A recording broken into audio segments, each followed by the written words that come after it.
Akıllı telefon kullanmayı seviyoruz. Benim için de telefonum artık vücudumun uzvu gibi bir şey. Çünkü canım sıkılınca telefondan oyun oynuyorum. Telefon sayesinde insanlarla sosyalleşiyorum. Bir yere gittiğim zaman telefondaki navigasyon sayesinde yolumu buluyorum. E-maillerime, işlerime dışarıdayken telefonumdan bakıyorum. Fotoğraflarım telefonda. Kişi bilgilerimi telefonda, bütün bankacılık işlemlerini telefondan yapıyorum. Market alışverişi, diğer alışverişler, ev alışverişi hepsini telefondan yapıyorum. Ve bunları yaparken aslında hiçbirisine para ödemiyorum. Ama bunun tabii ki de bir bedeli var. Yani Google'ın e-mail servisini ücretsiz bir şekilde kullanıyorsak bunun bir bedeli var.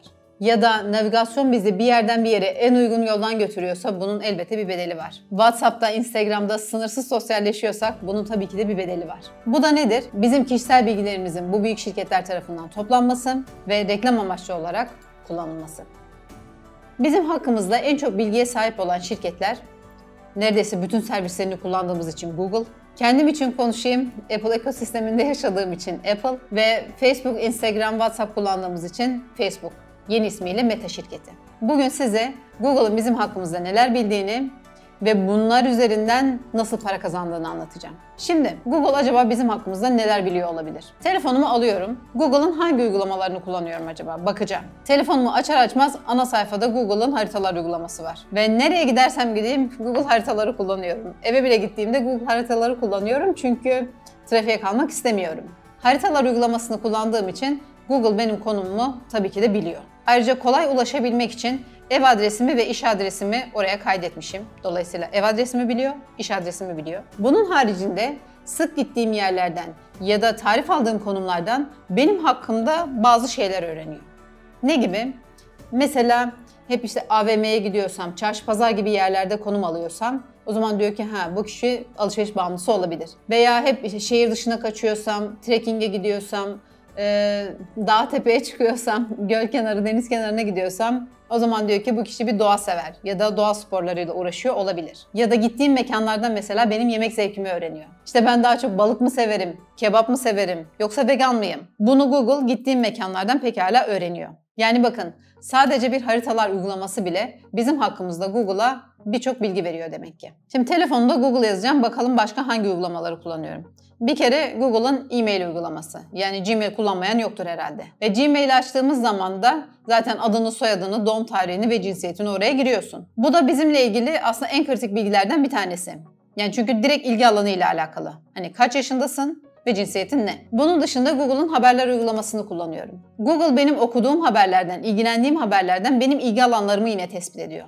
Ne yapıyor? Mesela ben daha çok spor haberleri mi okuyorum? Veya spor üzerinde mesela hep Galatasaray haberleri mi okuyorum? O zaman diyor ki bu demek ki Galatasaray taraftarı. Veya ben hep oradan yemek tariflerine mi bakıyorum? Ya da daha çok anne çocuk sağlığına mı bakıyorum mesela? Acaba bir çocuğum mu var? Yoksa daha çok politikayla mı ilgileniyorum? Yoksa tarihle mi ilgileniyorum? Yani burada okuduğum haberlerden aslında yine benimle ilgili bir şeyler öğreniyor. Sonra devam edelim. Google'ın araması. Zaten bizim hakkımızda Google'a en çok bilgi veren servis Google Arama. Bir yere gideceğimiz zaman Google Aramadan bakıyoruz. Bir ürün alacağımız zaman Google Aramadan bakıyoruz. Bir kişiyi stalk yapacağımız zaman Google Aramadan bakıyoruz. Bir plan yapacağımız zaman Google Aramadan bakıyoruz. Yani her şeyi Google'a soruyoruz. Dolayısıyla Google da buradan bizim hakkımızda bir şeyler öğreniyor. Bir kişinin yaptığı aramalara bakarak o kişinin neyle ilgilendiğini zaten öğrenebiliriz. Google'ın yaptığı da bu. Bunun dışında Google YouTube'da izlediğimiz videolar var. Google Müzik'te dinlediğimiz müzikler var. Google Benim İşletmem uygulaması var. Eğer işletmeniz varsa, eğer bir girişimciyseniz oraya işletmenin bilgisini giriyorsunuz. Böylece Google sizin ne iş yaptığınızı hemen öğreniyor falan filan. Ve Google bütün bu servisleri kullanarak aslında ona verdiğimiz bilgileri topluyor ve bizimle ilgili bir profil çıkarıyor. Diyor ki bu kişi işte şu yaşlardadır, şu cinsiyettedir, şu ilgi alanlarına sahiptir. Ve bugüne kadar biz Google'ın bizi nasıl tanımladığını bilmiyorduk.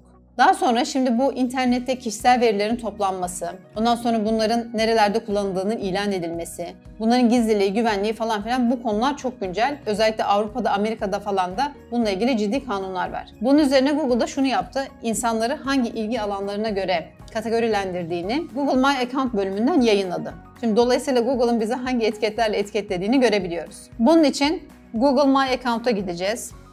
Burada gizlilik ve kişiselleştirme bölümüne tıklıyoruz. Sonra en alttan reklam ayarları bölümüne gidiyoruz. Burada bakalım benim hakkımda tespit ettiği şeyler doğru mu? Mesela benim hakkımda demiş ki 35-44 yaşında. Doğru. Kadın, evet. Türkçe ve bir tane daha dil, İngilizce bu da. Doğru. Açık hava faaliyetleriyle ilgilendiğimi düşünmüş. Akıllı telefonlarla, alışverişle, alışveriş portallarıyla, Android işletim sistemi, Apple iOS, yani direkt olarak gerçekten yaptığım işleri falan, ilgilendiğim ilgi alanlarını falan tespit etmiş. Audi, yani arabanın markasını bile bilmiş. Ayakkabılar, evet bu aralar biraz ayakkabı araştırıyorum falan, hemen tespit etmiş. Basketbol yazıyor burada, yani bunu neye göre seçti bilmiyorum. Barlar, kulüpler ve gece hayatı, ne alaka? Bisiklet sporu, evet. Cep telefonu, ondan sonra çizgi roman ve animasyon, yani çok ilgilenmiyorum. Fitness, giyim, görsel sanatlar ve tasarım falan filan, böyle aşağı doğru gidiyor. Burada bir sürü kategoride beni işaretlemişler. Ama şunu söyleyebilirim, hani %80'i falan doğru. Siz de kendi ilgi alanlarınıza bakın, bakalım doğru işaretlemiş mi? Peki, Google bizim hakkımızda topladığı bu bilgileri ne yapıyor? Google topladığı bu bilgileri iki şey için kullanıyor. Birincisi, bize daha isabetli içerikler göstermek için. Mesela ben Google Haberler uygulamasına girdiğim zaman gördüğüm haberler başka. Arkadaşım Google Haberler uygulamasına girdiği zaman gördüğü haberler başka. Ya da ben mesela YouTube'u açtığımda kendi cihazımdan orada ana sayfada keşfette gördüğüm içerikler başka olur. Arkadaşım girdiği zaman başka olur. Bu da neyden kaynaklanıyor? İşte Google'ın her ikimizi farklı farklı kategorilere koymasından kaynaklanıyor. Ama daha da önemlisi, Google bu bilgileri bize daha isabetli reklamlar gösterebilmek için kullanıyor. Arkadaşlar, dünyadaki en büyük reklam ağını Google yönetir. Bir tarafta çok büyük bir reklam veren pazarı var, markalar. Globalde büyük markalar, küçük markalar, lokaller, globaller hepsi. Ortada bütün sistemi yöneten Google var. Bir tarafta da yayıncılar var. Google bütün bu reklamları markalardan topluyor, yayıncılara dağıtıyor. Başka bir videomda bunu detaylı bir şekilde anlatırım. Şimdi Google'ın buradaki amacı kullanıcılara en isabetli reklamı göstermek. Böylece aslında reklam verenlerin parasını doğru yere harcamak. Mesela Google bana buzdolabı reklamı gösterirse muhtemelen bununla ilgilenmeyeceğim. Çünkü şu anda ev değiştirmiyorum, ev döşemiyorum, buzdolabı araştırmıyorum, evimde buzdolabım var. İlgilenmeyeceğim. Ya da bana bebek bezi reklamı gösterirse ya da bebek odası reklamı gösterirse ilgilenmeyeceğim. Bu da ne demek? Bu reklama verilen para çöpe gitti demek. Ama bana mesela ayakkabı reklamı gösterirse ilgilenebilirim. Yeni çıkan bir teknolojik ürünün reklamını gösterirse ilgilenebilirim. Veya moda ile ilgili bir şey gösterirse o zaman ilgilenebilirim. İşte Google'ın bana isabetli reklam gösterebilmesi için beni yakından tanıyor olması lazım. Bu yüzden kullanıcıları tanımak, onların bilgilerini toplamak, onları etiketlemek bu kadar önemli. Yani Google'ın bu bilgileri toplamaktaki amacı bana daha isabetli reklamlar göstermek, dolayısıyla reklam verenleri memnun etmek ve onlardan daha fazla bütçe almak ve daha fazla para kazanmak. Bütün mesele bu. Şimdi Google'ın aslında bizimle ilgili bu kadar şey biliyor olması bir yandan konforlu. Neden? Çünkü navigasyonun beni bir yerden bir yere götürebilmesi için tabii ki de benim konumumu bilmesi gerekir. Ya da ben YouTube'a girdiğim zaman benim karşıma ilgimi çekecek içerikler çıksın isterim. Veya sitelerde zaten reklam görüyorum. Bari ilgimi çekecek reklamlar göstersin. Benim için bu bence okey. Ama diğer taraftan da biraz da korkutucu. Yani bir şirketin sizin hakkınızda bu kadar şey biliyor olması. Bu yüzden kişisel bilgilerin toplanması, yayılması ya da bunların internet üzerinde korunması şu anda internetin en önemli problemi.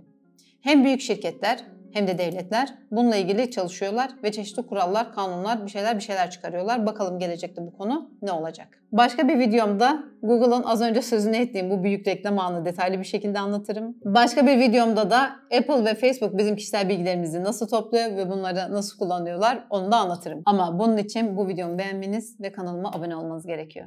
Sevgiler.